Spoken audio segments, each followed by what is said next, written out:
I'm going to show you 5 shortcuts for Photoshop that will save you tons of time when editing or retouching photos. Okay, so number 1 is Shift plus Alt plus Control plus E.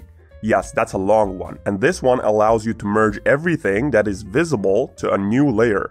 Why do this? Well, if you want to apply a camera raw filter to your full edit at the end, this is the simplest way to do it.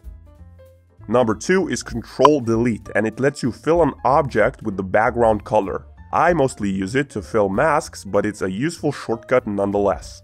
Oh, and for a bonus shortcut, Alt plus Delete lets you fill the object with the foreground color. Number 3 is Control-Shift-I, and it inverts the current selection.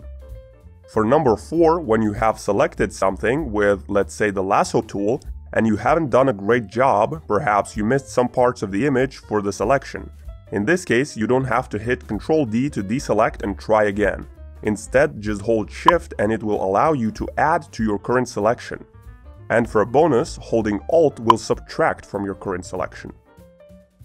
For number 5, you do not have to click the color picker tool every time you want to sample a color from an image. When you have your brush tool active, just hold down the Alt key and it will temporarily toggle on the color picker tool.